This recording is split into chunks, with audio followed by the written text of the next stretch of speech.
You don't mind? All right. Hey, I am so honored to be here today. You have no idea. I really want to thank Robin French with J Flowers for helping me put this together, or I helping her put this together. And we are represented today by many network and action members from across my 4 NIA groups, and I'm really appreciative of y'all being here today, as well as some guests. So I was asked to introduce Dr. Flowers, and I can't tell you how fortunate and blessed we are to have this guy in our city, helping so many people that have been affected by depression, addiction, and pain. I could use you for pain with my left ankle and my right ankle, and so anyway, we're really excited. This guy brings 25 years from the industry to Houston, and he's I wouldn't tell you, if not world probably renowned for all the work that he does. So, Robin, thank you very much. I really appreciate it, and all your staff. And without further ado, I'm just going to turn it over to Dr. Flowers, and he's going to tell us what he knows about these 3 things. So, thank you very much. Thank you very much. What's that cord? Yeah. That's all I need is for you to trip on the cord, right? Then I'll be an instant patient. That's right.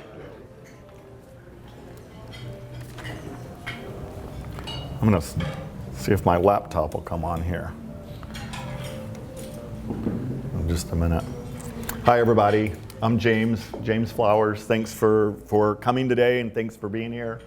And I'm happy to be here. Thank you, Moose, for asking us to be here. Robin, for putting this on, and Ken for making sure I got here today. Because I woke up and didn't know I was doing this morning. I'm kidding, I did. I thought it was tomorrow, though. So, but here we are. So I'm going to do it, and I'm excited about it. And I thought what I would do today is, because it's an intimate group, it's a small group, and I love small groups, and what I thought I would do is start by kind of telling you guys how I got here and how J Flowers Health Institute kind of came into existence, and why I think it serves a purpose in our community, and why I think it serves a purpose for really anyone. And I grew up on a ranch in South Texas and lived down about 6 miles from the Mexican border, grew up down near the Mexican border. And my sister, I was the youngest of 4. And I had an oldest sister who was 10 years older than me, and I had twins in the middle that were 5 years older than me, and then me 5 years later. And so growing up on a ranch in the middle of nowhere, we went to school in a small town near us. And when my sister was 16, my grandfather was the surgeon in this little town and built a little community hospital in this town. And my dad had a car dealership and would drive from the ranch into Laredo to this car dealership and back and forth. And my sister came home one day and she said, well, I got in trouble at school. I remember my parents telling this story. I don't remember her coming home, but she came home and said, I got in trouble at school. I was smoking pot, and they're going to come talk to you guys. And so my mom and dad were like, don't smoke pot, stop it. And that was about the extent of it. And then a few months later, she came home, but this time she came home in a police car or in a sheriff's car, and the sheriff said, well, she wasn't smoking pot, but she was snorting cocaine, and she was like 17 years old. And my parents were like, don't snort cocaine. Stop doing that. Yeah, and that's about it. And it continued to escalate. And there were never any consequences for my oldest sister, ever, really. And so when I was 10, she was 20. And it escalated, and she was pulled over by a highway patrolman, this time a Texas highway patrolman. And he brought her home and said, well, I've talked to the judge and I've talked to the police, and 25 pounds of cocaine in the back of the trunk is not going to get her out of trouble this time. And my dad is like, 25 pounds? Oh my gosh. And what they said to my family is, put her in rehab. We're not going to arrest her, let's just put her in rehab. Most people would have gone to prison for the rest of their life, right? So rehab is good, right? I like rehab, but she still didn't really suffer from a consequence. She really got off of that as well. And my dad said, yes, we'll put her in treatment. And he drove her from South Texas to Dallas to a psychiatric and addiction treatment center in Dallas called Timberlawn Hospital. And he drove her up to Timberlawn and turned around and drove home that afternoon. It was a long 12, 13-hour day. And we were all sitting down having dinner. And my sisters were sitting where Robin is sitting, and my mom was sitting at the end of the table. My dad was sitting here, and I was sitting right there. And he was in a horrible mood because he had been driving all day long and taking my sister to treatment. And he was drinking his scotch, and my mother was down there drinking her vodka. And we were eating dinner, and my father looked at me, and he grabbed his chest, and he fell over and died. And right in front of us. And my mother just, she was just like, oh my God, what do we do? And I was 10 years old, right? I'm like, well, we need to call my grandfather, right? Let's get a doctor here. Let's call an ambulance.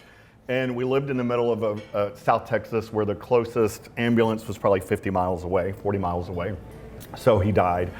And my sister left treatment and came home for the funeral, of course, and didn't go back to treatment. And my family didn't say, go back to treatment, right? So perfect excuse to leave treatment. And so that was kind of my childhood, a crazy, crazy childhood. And it goes much deeper than that. And so I'll escalate just a little bit into college. And I was in college and undergraduate school, and I was working on my business degree in marketing and finance. And I was really excited. I had my real estate license. My mother, we had moved to Houston when I was in high school, and when I was a freshman in high school. And my mother got her real estate license and was selling real estate. And I was a sophomore in undergraduate. And one day my phone rang, and my mom was crying, and she said, your sister fell off of an 8-story balcony and died. And she was high on cocaine. And so she was, gosh, probably 33 or something like that. And no, she had to be a little bit younger than that, probably 30, because I was 21. And so the consequences and the lack of consequences, I feel like, really killed my sister. And my family would put her in treatment programs, and my grandparents would say, let's send her to this treatment program or this treatment program or this treatment program.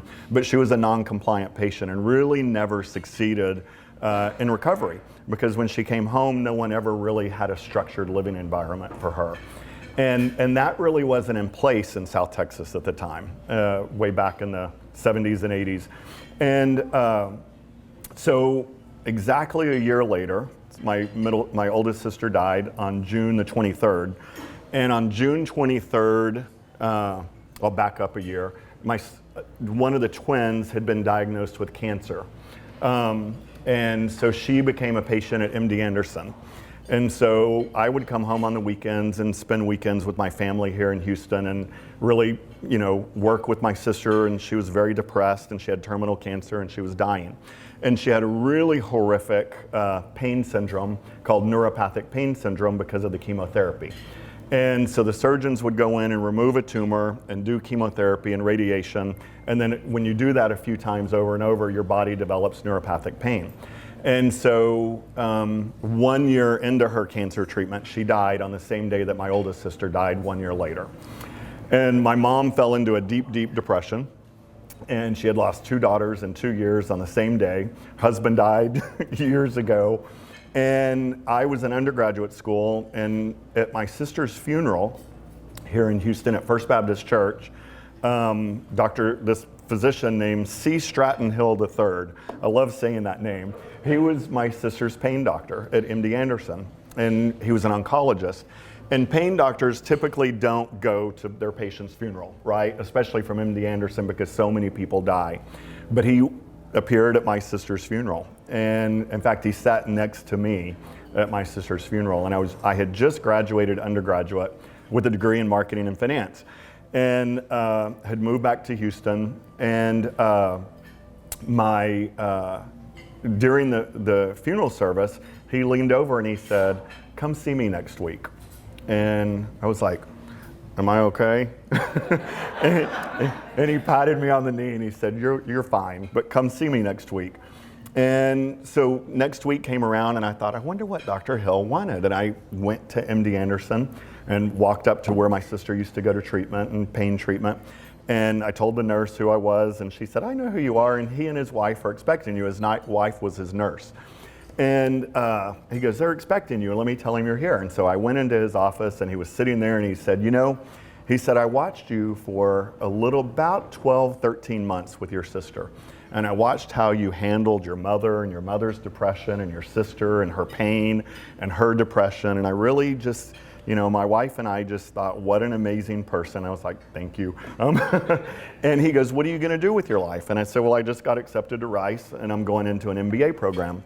And he said, well, you could do that. And I said, thank you. I would love to. I want you to say congratulations.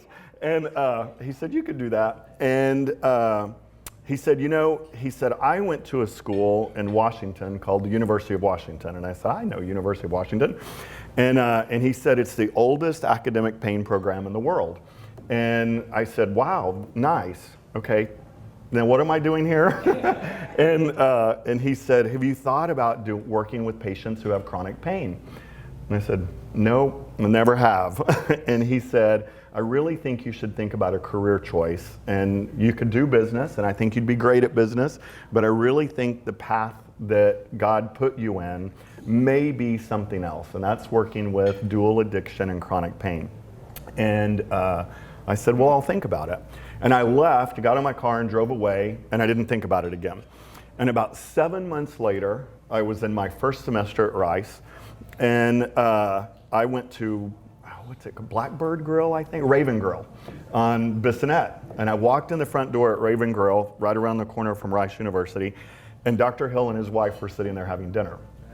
And he said, James Flowers, what are you doing? And I said, oh, I'm having dinner. I just started my MBA program.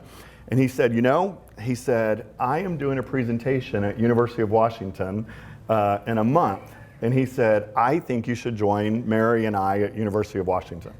And I was like, really? And he said, I would love it. Come, let me just show you the university. And I said, I'll think about it. And I thought about it while I was having dinner, and he and his wife were still sitting there, and I went back to the table and I said, I'd love to go with you. And so I went to University of Washington, and it absolutely changed my life. He was given a presentation on pain and pain syndrome and addiction, and the University of Washington, I'll tell you in just a second about their program. But that moment of watching him speak and hearing his passion and watching him really talk about his career in pain medicine and pain management and chronic pain and working with cancer patients and all the other vast patients that he worked with was really a moment that really changed my life. And every day that I go to work today, I literally think of both of my sisters. There is not a day that goes by that I don't get to think about my sister who died from addiction and my sister who died from cancer. And all of the patients that I treat today, I don't necessarily tell that story to, but I always find a little thread somewhere in their life to kind of mention something about that. A little bit of self-disclosure is not bad if it helps your patient. And interestingly, 20 years later, I was given a presentation at the American Medical Association in Washington, D.C. on pain, and I was the keynote speaker. And there was about 500 physicians in the audience, and I was about halfway through my presentation, and I looked down, and 90-year-old Dr. Hill was sitting in the front row. And I just got chills, and it literally, I just couldn't talk anymore, and I just stopped. And people in the audience were like, what's wrong with them? And I got a little tear in my eye, and I was like, I have to tell you guys a story. And I told him the story that I just told you, probably in a different way, but told them. And I said, so I have my entire career really to thank Dr. Hill. And everyone just stood up and clapped, and I made him stand up, and he gave me a big hug, and he died a month later here in Houston. Yeah, so that was really amazing for me. And he became a mentor over the years and was just someone, so you never know who you're sitting next to, and you never know these networking events, who you're gonna meet and why you're gonna meet people, and I think they're so important. And University of Washington changed my life. So I finished my semester at Rice and then withdrew from the program and went to University of Washington. But University of Washington is the oldest academic program in the world that works in a multidisciplinary way with all of their patients in the medical school. So what I mean by that is back in 1952, two clinical psychologists, Dr. Melzack and Dr. Wall, developed a theory of pain control called the Gait control theory of pain. And it's a technique that we can use in visualization and meditation and mindfulness that really helps control our mind and our pain threshold and the pain signal that travels to the brain, which we'll talk about in a little while.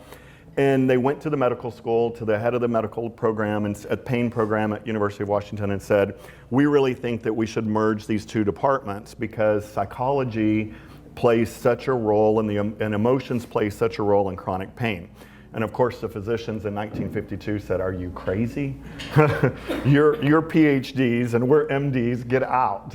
And they said, well, we've actually done research on pain and we'd like to show you the white papers and research that we've done, and they did. And they said, let's do a study together and see if we integrate these two programs, if patients have better outcomes. And so the multidisciplinary pain program at University of Washington was born in 1953. And when they treat someone in the pain department at UW, they treat them with medicine, with medical providers, psychologists, counselors, social workers, nutritionists, exercise physiologists, physical therapy, spiritual therapist, and really look at life from more of a 360-degree view, more than just a medical view, more than just saying, you have chronic pain, you've hurt your back, I'm gonna give you an OxyContin or I'm gonna give you a Vicodin or something like that, or we'll do surgery. And they really assess whether patients need surgery, and if they do, then they taper them off their medications as quickly as possible and put them through a rehabilitation program and start physical therapy immediately. Remember I said my grandfather was a surgeon when I was growing up, and he was old school surgeon, right? And he practiced until he was 92. And when someone would come into his office with a hurt back, he would tell them to go lay down and rest for a week, right? Nowadays we know, sorry Dr. Bill, that's what we call him, but that was the wrong treatment, right? When you hurt yourself now, you need to keep moving and you need to keep exercising. And so we teach our patients, even when you have heart surgery, you're up and walking a loop around the heart surgery center within a few hours or 3-4 hours that afternoon. And so when I left University of Washington, I came back to Houston and I was at Methodist Hospital. And I was at Methodist for about 6 months, and my phone rang at my desk, pre-cell phone of course, and my phone rang at my desk and I picked it up, and this woman on the other end of the line said, is this Dr. Flowers? And I said, yes. And she said, well, my name is Betty Ford. And I went, huh? and she said, how are you? And she said it just like that, how are you? And I said, well, I'm great, but is this really Betty Ford? And she said, it is. And she said, I have a little program out in Rancho Mirage called the Betty Ford Center, and I hear you're kind of the pain guy that I need to talk to about building a pain program. And I said, well, I love working with chronic pain patients. And she said, can I fly you to Rancho Mirage? And I'd like you to come out and visit the Betty Ford Center. And I said, I would love to, that would be fantastic. And so she flew me to Rancho Mirage, and she picked me up in Palm Springs at the airport, which was really cool. And I spent the next week with President and Mrs. Ford at their home and toured the Betty Ford Center and decided to move to Rancho Mirage. And I built Betty Ford's very first pain program within an addiction treatment program. And the reason that she wanted to do that is because in the United States, about 33% of the population, there's 325 million people in our country, and about 33% of the population suffer from chronic pain syndrome. And there's a difference between chronic pain and chronic pain syndrome. So chronic pain is when we have pain that doesn't go away for 90 days or longer. But chronic pain syndrome is when you fall from chronic pain to depression and anxiety and avoidance and anger and frustration and sleeplessness, and really what we call, or I call, a failure to thrive mode. And so out of 325 million people, about 100 million people in this country have comorbid chronic pain with an overlapping or overlying mental health disorder called anxiety or depression. That's a lot of people. Maybe someone in this room has that, I would think, probably. We've all experienced some type of pain. But so if 33% of the population has pain, then 33% of the population in an addiction treatment program probably has pain as well. And in an addiction treatment program, you're working with an alcoholic or an opiate, someone that may be addicted to their opiates or benzos, which is Xanax or Ambien or Klonopin, not Ambien, Klonopin, whatever, an anxiety reliever you may be taking. A lot of that, or 33% of those population, have that comorbid pain syndrome. And they'll do really well in what we call a 12-step program, like Betty Ford Center does. And they graduate and they do fantastic and they're sober and they come back to their community wherever they came from around the world. And they go to AA meetings or NA meetings and they learn to live in recovery. But then they have a pain flare up. And what happens is when you have a pain flare up, what's the first thing you do? Is call your doctor, right? And you go back to your doctor and the doctor said, why in the hell did Betty Ford take you off of hydrocodone? I'm your physician and you don't need to be off of hydrocodone. You have 3 herniated discs and a herniated disc and a slip disc in your spine. You've had 2 surgeries and you need to take pain medication. That's the only thing that's going to help you. And that can't be further from the truth either. And so we built the program and trained the physicians and the psychologists and the counselors. And then Mrs. Ford and I got to travel around the country, and she would stand up and introduce me and tell everybody about her pain program, and then I would get up and do a kind of an academic type lecture. And so we did that for another year. And I had the best time with her, and she's an amazing woman. And probably y'all know this, I don't know, but when Betty Ford lived in the White House, she literally almost drank herself to death. She was really a horrific alcoholic, and she would find rubbing alcohol in the bathrooms of the White House, and she would go to the kitchen and they thought they'd removed all of the alcohol, and then she'd find bottles of vanilla and ask the chef for more vanilla, and she'd drink bottles of vanilla, and she drank shampoo. Anything that Betty Ford could find with alcohol in it, she would take it and hide it and drink it and try to numb herself to get rid of her trauma and her feelings. And she went to treatment a few times, and it was all failed treatment episodes. And then she was at Bethesda, where our current president was just in the hospital. And she said that she was laying in her bed and she was detoxing from alcohol. And Nurse Ratchet walked in the room and said, "Hi, my name is so-and-so and I'm an alcoholic." And she said, "Okay." And she said, "And you're one too." And Betty Ford said, "I don't know if I'm an alcoholic." And she said, "Oh, honey, you're an alcoholic. Let's talk about it." And she said until the day she died that a nurse at Bethesda, Maryland is the one that saved her, the woman that finally got through to her and broke through to her and saved her life. And then in her return, she built the Betty Ford Center, which was still today an amazing program. Unfortunately, when she died, her family sold it to a big venture capital company called Hazelden. And I love Hazelden, it's a great program, but you always lose that personal touch to it. And then after that, I went on to Vanderbilt Medical School and built programs, and then here in Houston at Memorial Hermann. And after several years of building pain programs around the country for other people, I thought, heck, why not build my own pain program? And so I own a treatment center in Kemah, Texas called Kemah Palms Recovery, which is a 34-bed residential treatment program for addiction, and then we have a specialty pain program in that program. And then I built a program in Austin called Driftwood, which is an amazing program on a ranch outside of Austin. And I always thought something was missing in treatment about proper diagnoses and working with people who had addiction and really getting to the root of what was wrong with the person. You know, why did Betty Ford, why was she an alcoholic? She wasn't an alcoholic just because she wanted to get drunk. Betty Ford was an alcoholic because she was, at the time, the First Lady of the United States and under a tremendous amount of stress and had childhood trauma that was unrecognized and untalked about, and a lot of innate depression and anxiety. And they just played off of each other, and she needed to escape her life or wanted to escape her life and was miserable virtually the entire time that she was First Lady. but really lived out the rest of her life once she was in recovery in an amazing way and gave back millions and millions and millions of dollars and built the Betty Ford Center. But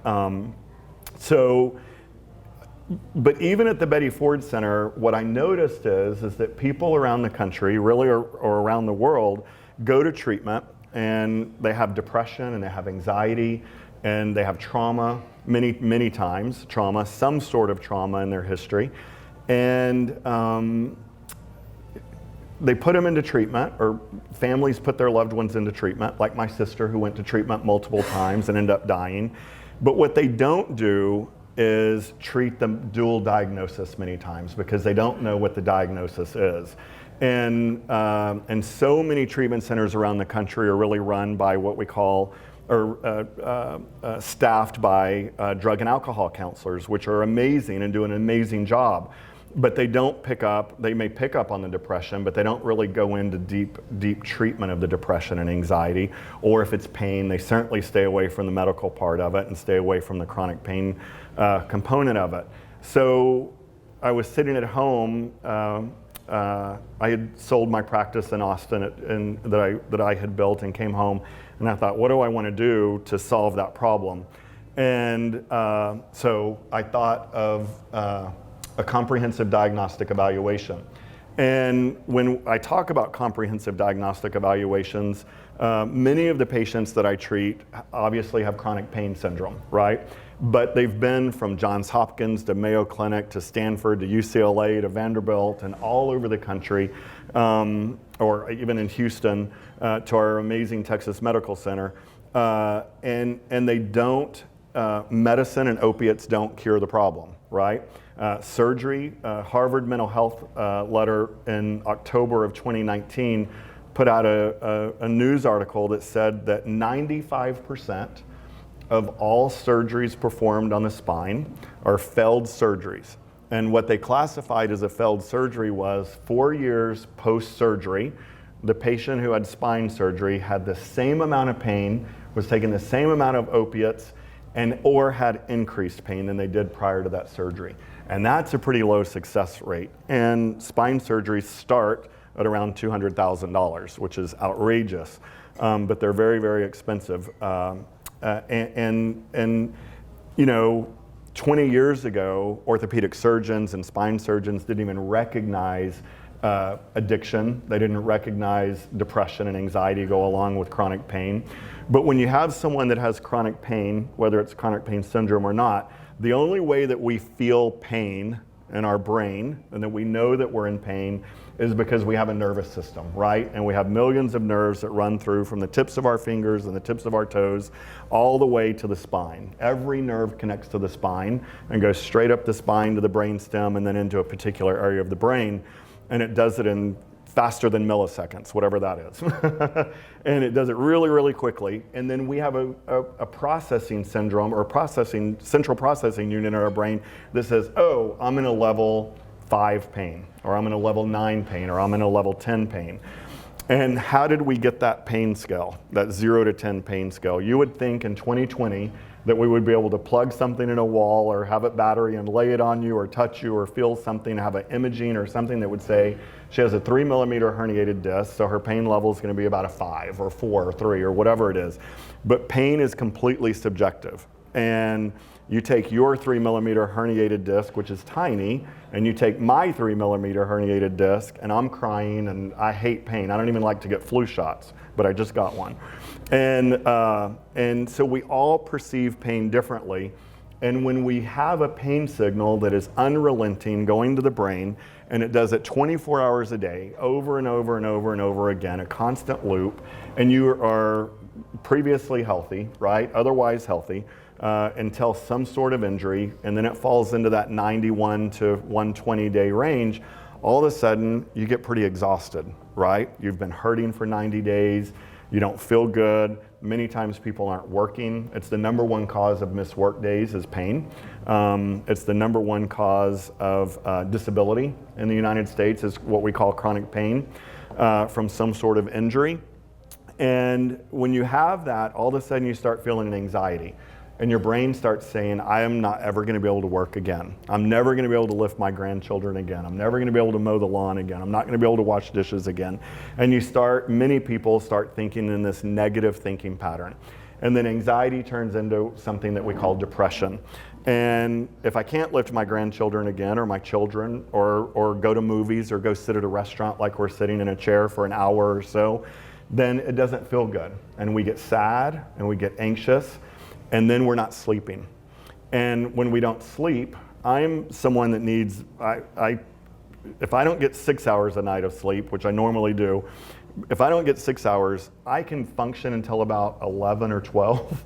And then in the afternoon, I can literally feel my hands trembling. I just don't function well on less than 6 hours of sleep at night.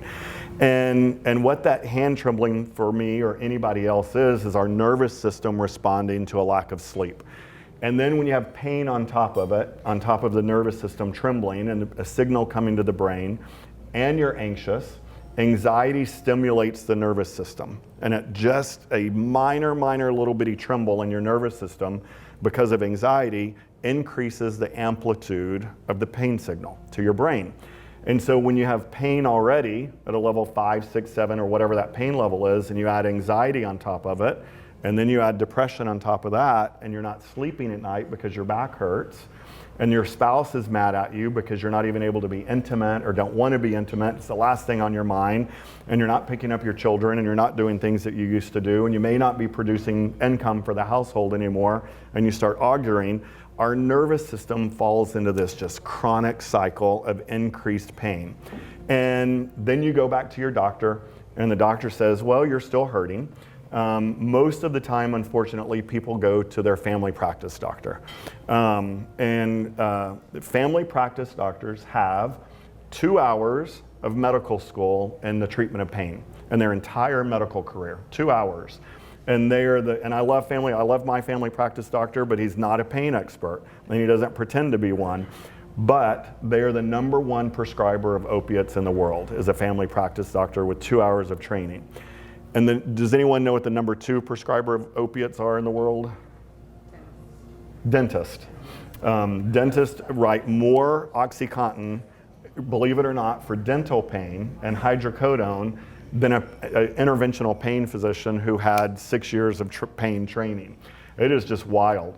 And when we take OxyContin or any opiate for greater than 90 days, so you've had pain for 90 days, you're taking a pain medication or another narcotic, many times a benzo, then our body starts to change and our brain starts to change and the chemistry in our body starts to change, and we experience something called hyperalgesia, which means extended or a hyper increased analgesic effect.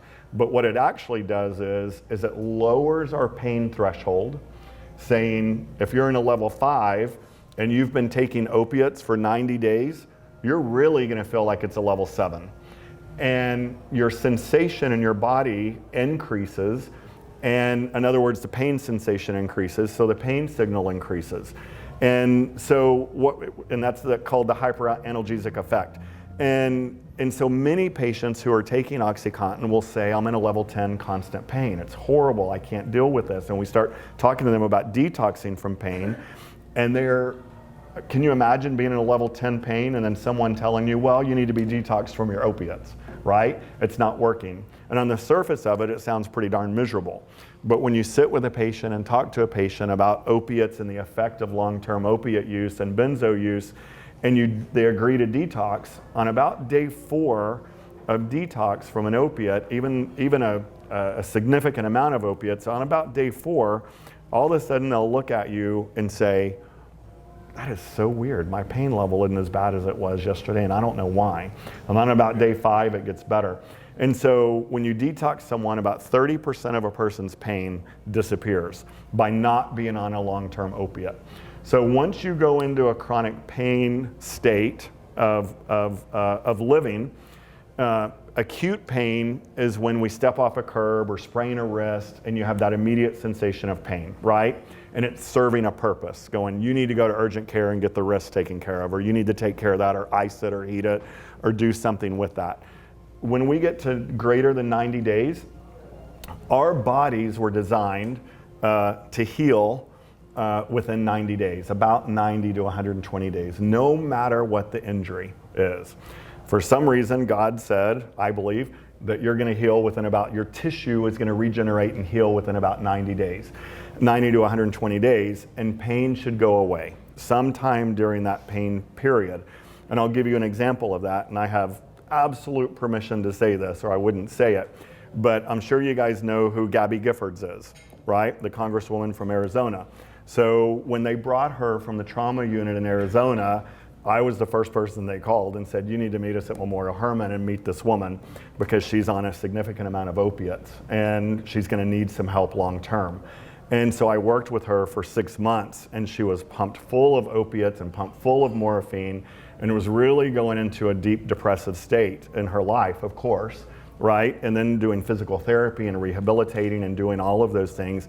And I would sit with she and Mark and say, okay, we're gonna stop the opiates tomorrow. And she'd be like, And I'd say, yep, we're gonna stop the opiates tomorrow, and we're gonna start tapering way down on your opiates. And today, she lives pretty much a pain-free life because she practices things that we teach in pain management called meditation and yoga and exercise and physical therapy. And she was shot 5 times in the head. If anyone has a reason to take opiates, it might be Gabby Giffords, and she doesn't, and rarely takes Advil. But it is possible, it is entirely possible to have a traumatic injury, whether it's a car wreck or an accident or a migraine or any chronic fatigue syndrome, and not take OxyContin and not take hydrocodone and not be prescribed those medicines by family practice doctors. And the way to do that and find out what's going on is by doing really what we call, or I call, a comprehensive evaluation. And I'll tell you guys what that consists of. The first part of it is a thorough medical evaluation. We call it an executive physical. And it's just a head-to-toe physical that looks at your entire structure of your body, mechanical, biomechanical, looking at everything that we can possibly think of, looking at lab work and blood work and kidney function and liver function and everything else under the sun, and then looking at urine to see what type of pain medications a person's been taking, because oftentimes we accidentally misrepresent what we're taking or underrepresent the amount that we're taking, and so we look at levels, and people often forget to tell us that they're taking Xanax or sleeping pills to be able to sleep because they would like to continue to take that. And our bodies become what I call psychologically dependent on that, right? You may have someone like Gabby Giffords who's not an addict that takes OxyContin or pain pills or benzos for 90 days, and we become addicted to that. It may be a physical dependence or a psychological dependence, but our bodies require it. And you have to go through a safe protocol of detox to be able to stop taking that. You can't just stop taking it, or many people would have a seizure and die. And let's see, where was I? Talking about, the evaluation. So we do the medical evaluation first, and then we move into something called a psychiatric evaluation. And our patients will sit with a psychiatrist for about 3 hours on the first visit. And the psychiatrist really takes a thorough history and really looks at a person's childhood all the way up to where they are today. And does a very, very thorough psychiatric evaluation, really understanding how this person's life and life events have affected their life and who they are today. And then that psychiatrist draws an amazing photo of the history, the psychological and psychiatric history of a person's life. And then they'll come back to me and say, why am I seeing a psychiatrist? I'm not crazy. There's something medically wrong with me. And I'm like, we're gonna get there, let's just keep going. And I'll talk to them about the connection between the mind and the body and the nervous system. And they're like, I'm not buying into that. And I don't think that's quite possible. About 80% of females who have chronic pain, actually have chronic pain syndrome, have some sort of sexual trauma in their history from either childhood or adulthood. That's a huge number of women that have chronic pain that have some sort of traumatic sexual event in their life that they haven't processed and they haven't been able to overcome. And it manifests in our body sometimes in the form of pain, or when we have an injury, we hold on to that injury and it becomes a real traumatic recurring theme in our brain of hurt, hurt, hurt, hurt. It's not to say that pain isn't real. Pain is absolutely real. And when a patient tells me they're in a level 9 pain, I always take that as the way that he or she's feeling. But what we talk about is how we can bring it down to about a 3 and really live differently, think differently, process differently, and thrive in life without opiates and narcotics and benzos, but thrive once again.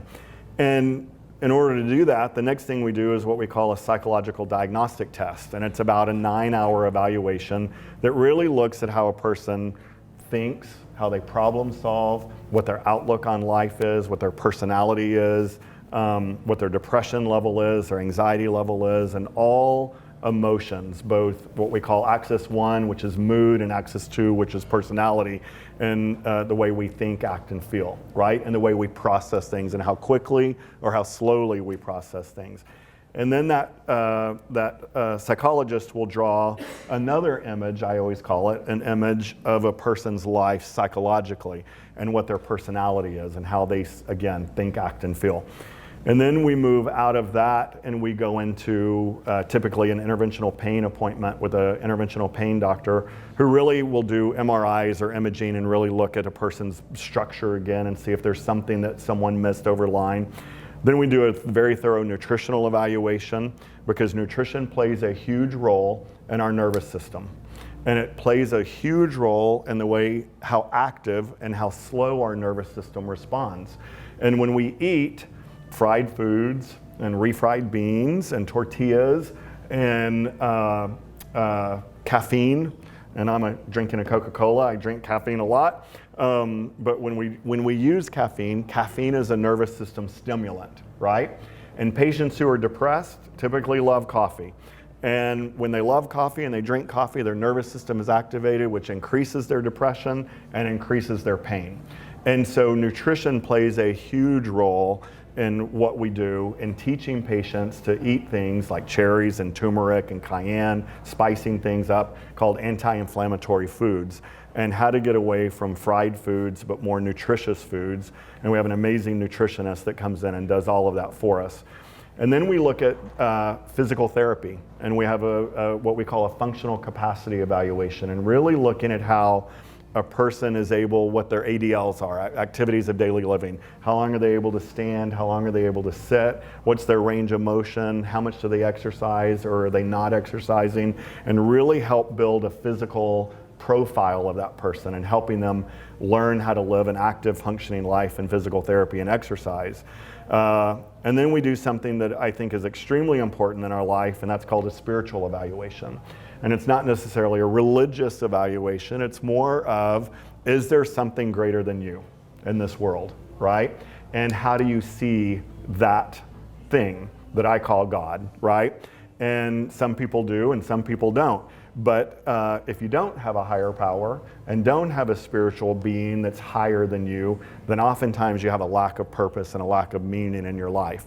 And so we talk about that with our patients. And I would say overwhelmingly people have a higher power, but there's oftentimes people are so depressed and so angry that they said, well, I believed in God, but I am in such a dark spot in my life, and I've been through this trauma and that trauma and that trauma and that trauma, and there's no way that a God would let me go through all of that. And so we have a spiritual therapist that really directs the spiritual component. And then anything else that's needed in the evaluation that we kind of design as a person's going through that evaluation, we have in Texas, you guys probably know this, the largest medical center in the world, which is amazing, the Texas Medical Center. And we have access to every imaging and every evaluative physician in the medical center that we need to help process these evaluations and really help understand what it is. And what I call it really, in my mind, what we're developing of a human being. Everybody knows what an MRI is when you go have an MRI. So we develop something called a behavioral or living MRI of that person. And so that at the end of the evaluation period, that when a doctor walks in and holds an x-ray up in an emergency room and says you have a little crack in your ankle, what we do is we hold up this beautiful image of the person with whom we're working, And it really is a crystal clear view of every single point in your life and every single diagnosis or lack of diagnoses that you have in your life. And it's probably, I think it's the most thorough evaluation that anyone does because we don't miss anything. And I'll give you guys a quick example. I had a 73-year-old patient from Reno, Nevada. And he was a rancher, or is a rancher in Reno, Nevada. And this was just in the fall of last year. And his wife called a treatment center in Arizona called Sierra Tucson and said, my husband's an alcoholic and I need to get him into treatment. And so they were doing the intake with him, and the intake person said, did you say he's only been drinking for 2 years and he's 73? And she says, yeah, but he's an alcoholic. He drinks every night until he falls asleep. And she's like, well, what else is going on? And she said, well, he has dizziness. He's constantly dizzy. And he falls over and he can't stand up for very long. But we need to get him into treatment for addiction. And the woman said, I think something else is going on here. And she said, well, we've been to Mayo. We were at Mayo for 14 days. And they diagnosed my husband with somatic symptom disorder, which means there's really nothing wrong with you, that it's a psychological disorder. And that was a year ago, she said. And then we went to UCLA because he was relentless and still had dizziness and said that it's real. She said, I don't believe it's real. I think it's psychosomatic, like Mayo said. But then we went to UCLA and did a month-long evaluation, and they said exactly the same thing. And then they went somewhere else, and they said exactly the same thing. And so Sierra Tucson said, I think you need to call Dr. Flowers in Houston, and let's see if there's something missing. And so they flew to Houston, and when he got here, the 73-year-old man was just completely beat up, hunched over, depressed, really tearful, and really pissed off and angry that his wife was dragging him all over the place and wasn't believing in him. And she was about 15 years, probably younger than he, exercised all the time and enjoyed life and rode horses. And he was an active rancher until about 3 years ago. And in our intake, we ask 1,000,001 questions, and they tell us about their entire life, what happened, what didn't happen. It's really extremely thorough. And this man was presenting with horrific dizziness and nausea. He would get so nauseated he would throw up. And he went through the psychiatric or the medical evaluation, and it was beautiful. Didn't really otherwise healthy 73-year-old man. Went through the psychiatric evaluation, soared through it. Little bit of depression, but had a great outlook as a rancher, right? And just said, I know something medically is wrong with me, but no one can figure out what it is. Please don't send me home until we figure out what this is. And so he did really well. Then we did psychological diagnostic testing. Fantastic. No personality disorder, a little bit of depression, like I said, a little bit of anxiety, but not horrible. Then nutrition, probably didn't eat great for a 73-year-old, but not horrible. Physical therapy, he didn't do well in physical therapy because of his dizziness and ADLs. Anyway, we kept going on and on and on, and no one could really pinpoint what was going on. And I called a neurologist, and the neurologist came and interviewed him, asked him 1,000,001 questions, looked at all the reports, and the neurologist said, you know, I see all the patients that Dr. Flowers sees, and I think there's something there, but this is going to take some time. And, you know, how long are you willing to stay to be able to figure this out? And he said, I don't care how long it takes.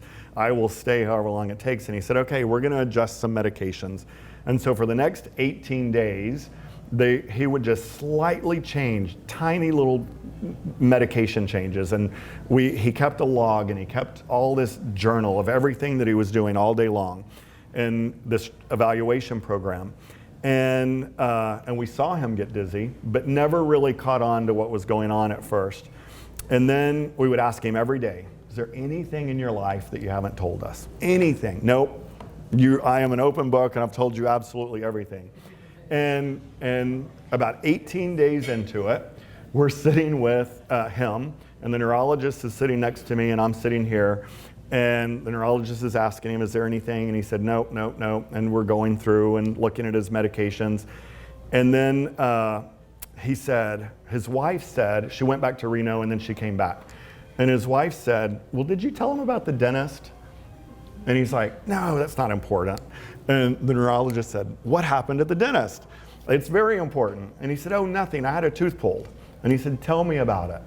And he said, well, 3 years ago, on a Sunday morning, I woke up and had a horrible abscess and went to see a dentist in town. It was an emergency appointment. It was on a Sunday morning.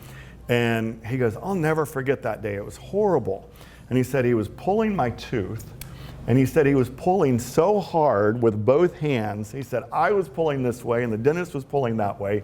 And he said, that damn tooth flew across the room when it finally came out. And the neurologist said, I know what's wrong. And he said, you do? And he said, I'm gonna write it down on a little piece of paper and I'm gonna put it in my pocket.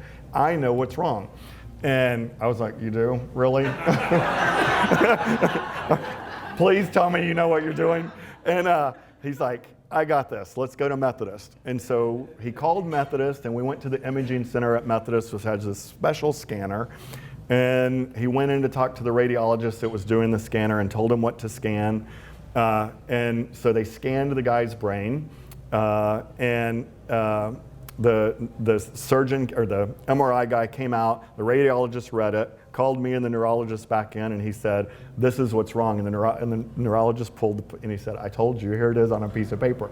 So what happened when he pulled that tooth 3 years earlier, we have a nerve that starts right here above our eyebrow called the occipital nerve, and it travels around our head, and it comes around the back of our head and goes all the way to the back of our neck to the brainstem, and it connects to the brainstem.